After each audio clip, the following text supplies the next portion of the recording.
A neighborhood in the Acreage is on alert tonight. Neighbors say a pack of dogs has been getting into people's yards and killing their animals. News Channel 5's Michelle Casada is in the Acreage tonight with what you should do if you see these wild dogs in your neighborhood.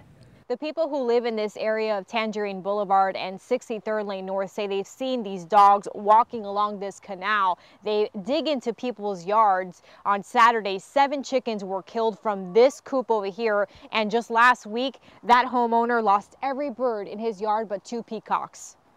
In the cage where one man said he raised dozens of peacocks, chickens, turkeys, and geese, 2 birds are left standing and a mess of feathers. I don't think they were eating them, they were just killing them. The owner of the animals too upset to go on camera, but his neighbor told me last week the man saw 3 wild dogs in his pen killing his birds. I walked up the canal and there was 2 chickens that were semi-submerged, and there was 2 geese up further that were still floating in the canal. Marvin Morris lives next door and said he never saw the dogs, but saw the carnage left behind. A few days later, another neighbor saw them again in another chicken coop. My dog alerted me that there was something going on outside, and I came out. It was just getting light, and I saw 2 blonde-colored dogs in the pen over there, and the chickens were screeching and crying. Sue Duncan said she yelled and clapped to scare them off, but it was too late. Her neighbor, Gail York, who was out of town, lost 7 chickens. She said, "There's been an attack on your coop."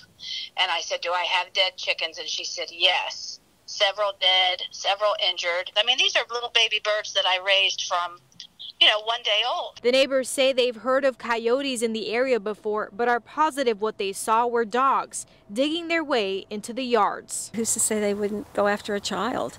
Palm Beach County Animal Care and Control stresses that people need to report any attacks. They say they respond depending on the urgency of the situation. It could take a few days if the dogs are already gone, but if you spot them and can safely take a picture of them, investigators say that will help figure out what dogs are involved in these attacks. Reporting from the Acreage, Michelle Casada, WPTV News Channel 5.